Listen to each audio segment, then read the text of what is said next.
Shalom, jemaat Kelani Sabda yang dikasihi dan juga tentunya diberkati oleh Tuhan. Tiba waktunya kita untuk bersama merenungkan firman Tuhan. Namun sebelumnya, mari kita berdoa.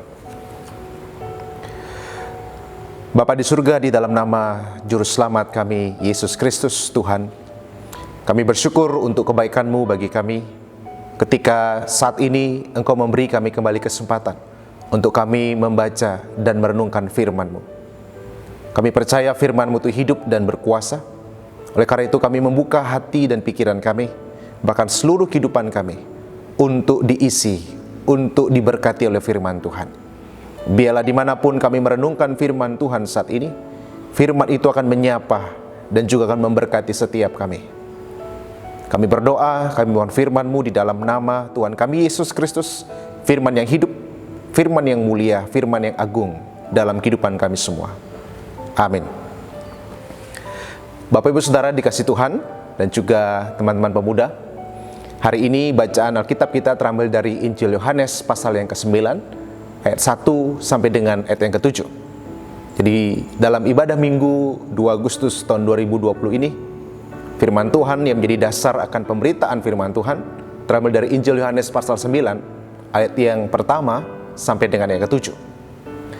Nah, Bapak Ibu Saudara dikasih Tuhan, bagi saudara yang masih beribadah dari rumah, dari tempat tinggal saudara masing-masing, hari ini kita bersama akan merenungkan firman Tuhan di bawah tema Hiduplah dalam terang.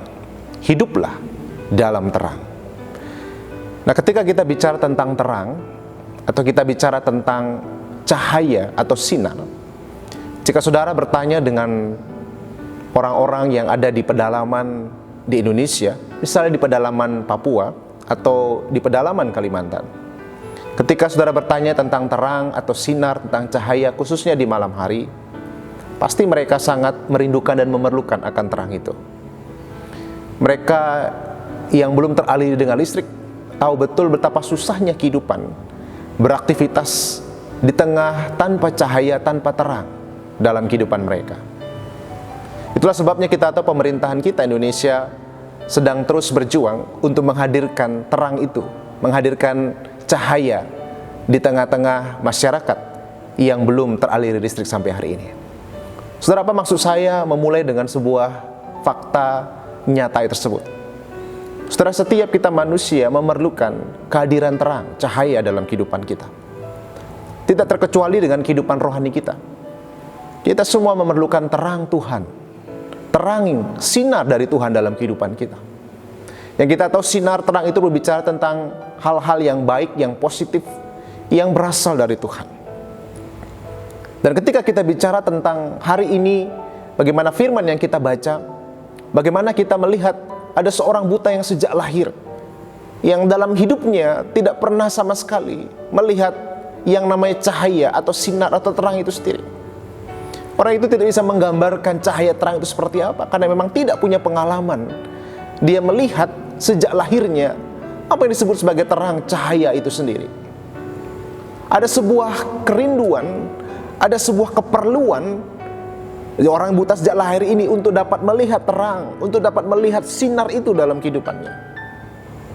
Lalu pertanyaan adalah, bagaimana respon Tuhan terhadap situasi yang dihadapi oleh manusia ini, saudara? Kalau kita membaca ayat yang pertama dalam bacaan kita, Yohanes pasal 9 itu, di situ jelas dikatakan, waktu Yesus sedang lewat, ia melihat seorang yang buta sejak lahirnya. Saudara, kata melihat ini menggambarkan Tuhan mengetahui, Tuhan memperhatikan kesusahan yang dihadapi oleh manusia yang ada dalam kegelapan. Jadi kisah Tuhan yang melihat orang yang buta sejak lahir itu menandakan bagaimana kebaikannya bagi manusia. Kenapa kita bisa mengatakan itu menandakan kebaikan bagi manusia? Kalau kita baca ayat sebelumnya dalam pasal 8 ayat yang ke-59, di situ kita akan melihat satu kejadian di mana Tuhan Yesus ditolak oleh orang-orang ketika dia berbicara di dalam bait suci. Dan apa yang terjadi, saudara? Ketika Tuhan diusir, bahkan dia mau dilempari sehingga Tuhan menyingkir, meninggalkan bait Allah pada saat itu. Harusnya Tuhan bisa marah, dan dia tidak memperhatikan, Kristus tidak memperhatikan lagi manusia yang telah menolak dia.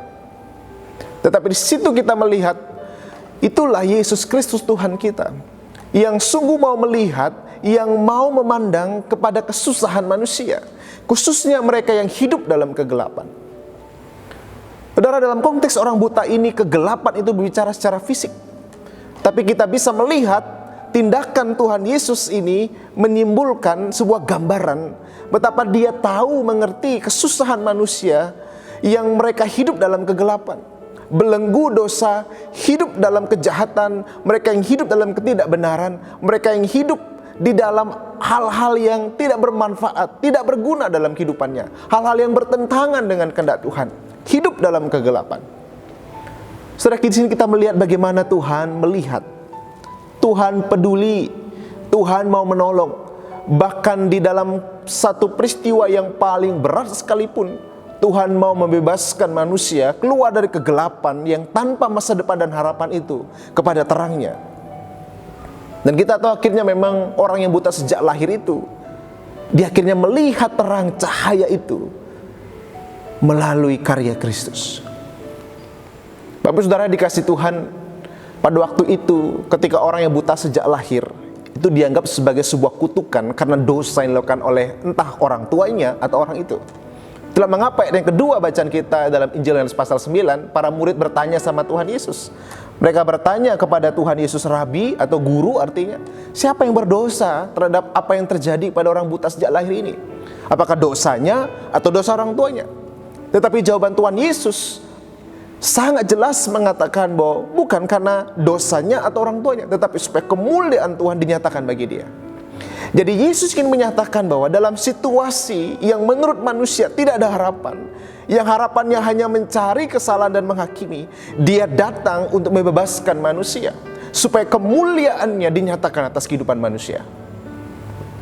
Tapi saudara, gambaran ini jelas sekali ingin mengajak kita untuk melihat bahwa Tuhan Yesus hadir untuk menghadirkan terang dalam kehidupan manusia. Itulah mengapa ayat yang kelima bacaan kita, Yesus mengatakan, selama aku di dunia, akulah terang dunia. Bahwa dia hadir sebagai terang dunia. Dia hadir sebagai terang kehidupan saudara dan saya. Dia terang kita, saudara.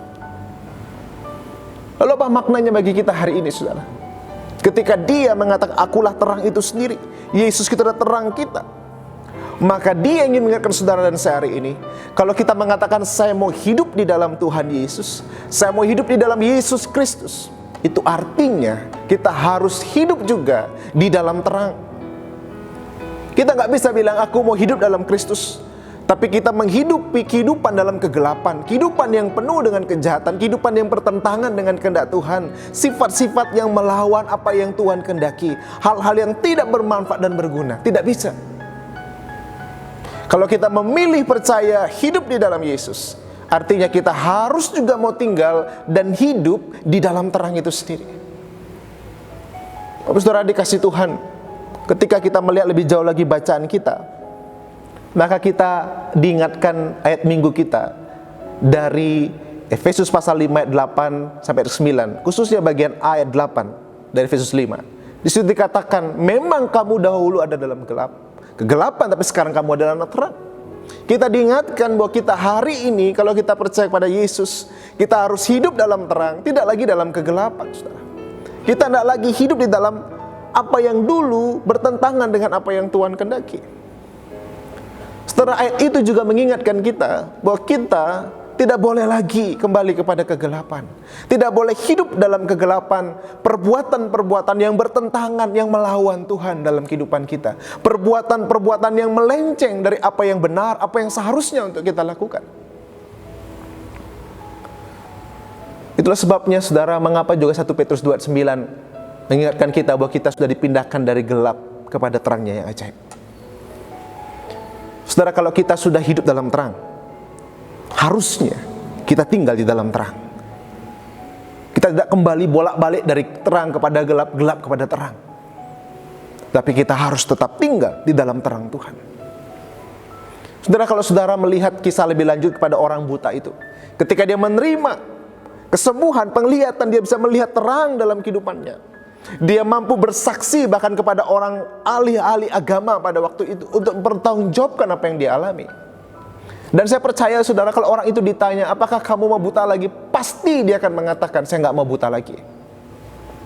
Demikianlah harusnya saudara dan juga saya. Ketika kita sudah Tuhan bawa kepada terang, supaya Tuhan kita menikmati apa yang Dia siapkan, maka harusnya kita mengatakan, aku tidak mau lagi hidup dalam kegelapan. Karena aku sudah tahu terang itu sesuatu yang bernilai, yang bermanfaat bagi kehidupanku. Saudara, pertanyaan saudara, apakah hari ini kita hidup dalam terang? Atau jangan sampai saudara atau saya, kita hanya dengan secara lahiriah kita seakan hidup dalam terang, tapi sebenarnya dalam prakteknya kita masih menghidupi perbuatan-perbuatan kegelapan. Kita masih menghidupi sifat-sifat karakter kegelapan dalam kehidupan kita, yang merusak, yang menghancurkan, yang tidak bermanfaat dalam kehidupan kita, apalagi bagi kehidupan sesama kita. Bapak saudara yang dikasihi dan diberkati oleh Tuhan, kita hidup di dalam terang karena Yesus adalah terang. Kita hidup dalam terang karena kita meneladani Dia yang adalah terang itu sendiri. Itulah mengapa pasal 8 Injil Yohanes 12 Tuhan sudah jelas mengatakan, akulah terang dunia. Barang siapa ada dalam aku, mengikut aku, dia akan memiliki terang hidup. Karena Dia terang, maka kita juga harus hidup di dalam terangnya. Bapak ibu saudara dikasihi Tuhan, teman-teman pemuda, Kristus telah berkorban bagi kita. Dia telah mencurahkan darahnya. Dia telah memberikan tubuhnya bagi kita, supaya kita bisa ada di dalam terang. Kita ada dalam kasih karunia Tuhan. Kita bisa hidup dalam kebenaran. Kita bisa dalam kebaikan dan keadilan. Pengorbanan Tuhan membuat kita bisa tinggal dalam terang. Dan pengorbanan Tuhan juga yang bisa membuat saudara dan saya, kita boleh menjadi pancaran terang Tuhan. Sebagaimana bunyi Matius pasal 5 ayat yang ke-16. Kamulah terang dunia. Saudara dan saya, kita terang yang Tuhan mau dipakai untuk menerangi apa yang seharusnya diterangi. Itulah sebabnya saudara, hari ini kalau kita menjalani kehidupan kita di hari ini, di masa-masa apapun dalam kehidupan kita, mari kita ingat kita harus tetap tinggal dalam terang, hidup di dalam terang. Jangan lagi hidup dalam kegelapan, saudara. Apa yang dimaksud dengan kegelapan? Saya mencatat, saudara. Yang disebut sebagai kegelapan adalah perbuatan-perbuatan jahat, perbuatan yang tidak bermoral, perbuatan yang penuh dengan kepentingan ambisi pribadi tanpa memikirkan kepentingan orang lain. Perbuatan-perbuatan perilaku yang menyimpang secara etika maupun secara moral. Ucapan-ucapan yang kotor dan kasar, juga pikiran yang jahat dan liar dalam kehidupan kita. Dan juga bagaimana orang-orang memenuhi hawa nafsunya yang jahat itu. Itu contoh bagaimana kegelapan itu. Maka kita semua jangan tinggal dalam hal seperti itu. Kita harus tinggal dalam terang Tuhan, yang dalam introitus kita, Efesus 5:9 berkata, terang hanya berbuahkan kebaikan dan keadilan dan kebenaran. Kebenaran, keadilan, dan kebaikan, hanya itu buah terang, tidak ada yang lain. Tentu bentuknya bisa beragam, saudara. Kebaikan bentuknya banyak, kebenaran bentuknya banyak dalam kehidupan sehari, keadilan bentuknya juga banyak. Tetapi jelas itu katakan, hiduplah sebagai anak terang, karena terang hanya berbuahkan kebaikan dan keadilan dan kebenaran. Kata dan di antara tiga kata itu mengingatkan bahwa itu menjadi satu kesatuan yang tidak terpisahkan. Ada kebaikan, juga ada kebenaran, juga ada keadilan. Tidak bisa salah satu, tapi semuanya menjadi bagian yang harus kita lakukan dalam kehidupan kita. Bapak saudara jemaat yang dikasihi Tuhan, ketika kita bersama merenungkan hari ini bahwa kita harus hidup dalam terang, hiduplah dalam terang, maka kita harus ingat, kalau kita memilih hidup dalam terang, artinya kita membawa kehidupan kita kepada kehidupan yang sejati, kini dan nanti. Ketika kita mau hidup dalam terang, itu artinya kita membawa kehidupan kita kepada masa depan yang cerah. Karena ada terang Tuhan yang menyinari hidup kita dan juga masa depan kita. Ketika kita mau hidup dalam terang, itu artinya kita mau membuat langkah hidup kita ada dalam pengharapan. Kenapa? Karena kita tahu hari esok Tuhan yang pegang kita. Hari esok Tuhan yang rancangkan pasti baik bagi kita. Bapak saudara dikasihi Tuhan, mari kita bersama untuk terus hidup dalam terang, bukan dalam kegelapan. Biar Tuhan memberkati saudara semua untuk selalu mengingat, untuk saya juga mengingat, hidup di dalam terang. bukan di dalam kegelapan. Tuhan memberkati kita semua. Amin. Mari kita berdoa untuk firman Tuhan. Tuhan, kami bersyukur untuk firman-Mu yang boleh kami dengarkan pada saat ini. Engkau adalah terang Tuhan, dan Kau rindu kami hidup dalam terang, supaya kami memancarkan terang itu dalam kehidupan kami. Tolong kami Tuhan, supaya sungguh-sungguh hidup dalam terang-Mu. Ia hanya berbuahkan kebaikan, keadilan, dan kebenaran.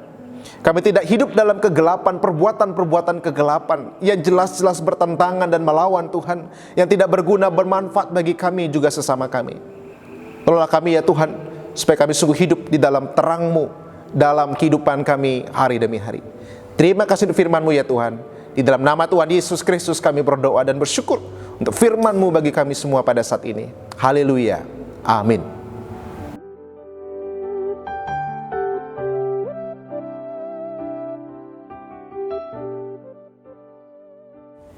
Bapak Saudara yang dikasih Tuhan, kita akan masuk dalam pelayanan perjamuan kudus. Saudara bisa mempersiapkan roti atau hosti dan anggur yang saudara sudah ambil dari gereja, ataupun saudara bisa mempersiapkan minuman yang ada di rumah saudara, entah air putih atau teh atau biskuit, untuk boleh menjadi persiapan kita dalam perjamuan kudus ini.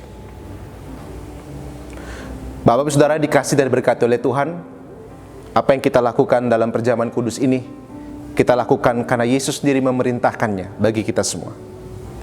Yesus mengingatkan kepada kita semua ketika kita mau mengingat dan mengenang akan pengorbanan Kristus di kayu salib. Perjamuan kudus di bagian kita untuk mengingat dan mengenang akan tubuh Kristus yang telah diberikan bagi kita, akan darahnya yang sudah dicurahkan bagi kita semua. Bapak saudara dikasih Tuhan, perjamuan kudus yang akan kita lakukan merupakan sebuah tanda persekutuan antara Tuhan dan umat miliknya, umat yang percaya kepadanya. Perjamuan kudus juga merupakan bagian isi dari perjanjian Allah yang kekal bagi kita semua. Perjamuan kudus yang kita lakukan juga merupakan sebuah bagian penghayatan kita akan pengampunan di dalam Yesus Kristus yang telah menebus dosa kita, yang membayar seluruh hutang dosa kita di atas kayu salib. Dan hari ini sesuai dengan firman yang telah kita dengar, pengorbanan Kristus mengingatkan kita bahwa kita dibawa dari kegelapan kepada terangnya. Maka ketika kita saat ini akan menerima perjamuan kudus Tuhan, mari kita mempersiapkan hati kita. Tuhan kembali mengundang kita saat ini untuk kita boleh mengalami dan menerima akan perjamuan kudus Tuhan. Oleh karena itu mari kita tidak dengan sembarangan untuk menerima hal ini, tapi dengan sungguh kita menyelidiki hati kita. Kita mempersiapkan hati kita supaya sungguh kita siap dan dilayakkan untuk boleh menerima perjamuan kudus Tuhan. Oleh karena itu kita ambil saat waktu sejenak, bisa mempersiapkan hati kita sebelum kita menerima pelayanan perjamuan kudus ini. Mari kita berdoa, saudara. Tuhan, kami bersyukur untuk waktu yang Tuhan beri, kesempatan yang Tuhan masih anugerahkan bagi kami, untuk kami boleh menerima akan perjamuan kudus pada saat ini. Tuhan, kami sadar akan segala kelemahan kami. Engkau kiranya berkenan untuk melayakkan kami, mengampuni kami. Dan Tuhan kiranya akan memberkati supaya perjamuan yang kami lakukan sungguh dalam perkenanan Tuhan dan sungguh mendatangkan kebaikan bagi setiap kami. Inilah kami ya Tuhan, kami sungguh memerlukan Tuhan menolong kami, memberkati kami ketika kami bersama akan kembali merayakan akan perjamuan kudus pada saat ini. Di dalam nama Tuhan Yesus Kristus kami berdoa. Amin. Bapak Ibu Saudara, jemaat dikasih Tuhan, pada malam sebelum Yesus diserahkan, Dia mengambil roti, Dia mecah-mecahkannya dan berkata, inilah tubuhku ini pecah-pecahkan bagi kamu. Jadi jalan keampunan akan dosa-dosamu. Lalu setelah makan Tuhan mengambil cawan. Dan Dia berkata, cawan inilah cawan perjanjian baru yang dimeteraikan oleh darahku. Perjanjian yang kekal bagi manusia. Sekarang saudara, mari kita dengan penuh syukur dan hormat, ambillah saudara dan makanlah.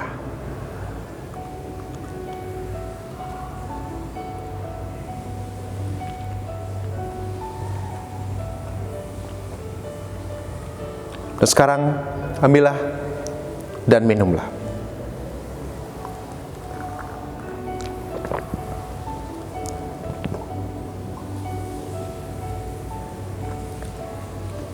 Mari kita berdoa, saudara. Terima kasih Tuhan, kami boleh kembali sekali lagi menikmati, merayakan, mengingat pengorbanan-Mu melalui perjamuan kudus ini. Biarlah sungguh pengorbanan-Mu yang besar itu Tuhan, kami sungguh hayati, kami hidupi dalam hari-hari yang Tuhan anugerahkan bagi kami. Biarlah ini sungguh jadi berkat bagi setiap kami. Sungguh boleh memberikan kami kekuatan untuk menjalani kehidupan kami ke depan. Terima kasih ya Tuhan. Di dalam Yesus Kristus kami bersyukur untuk kesempatan yang Tuhan beri untuk kami kembali melakukan perjamuan kudus pada saat ini. Di dalam nama Tuhan Yesus Kristus kami bersyukur. Haleluya. Amin. Bapak Saudara kasih Tuhan, biarlah kita tetap selalu menjaga kesehatan kita. Sukacita Tuhan, damai sejahtera Tuhan bersama dengan saudara. Tetap bersemangat dalam Tuhan. Selamat hari Minggu. Tuhan memberkati saudara semua. Shalom.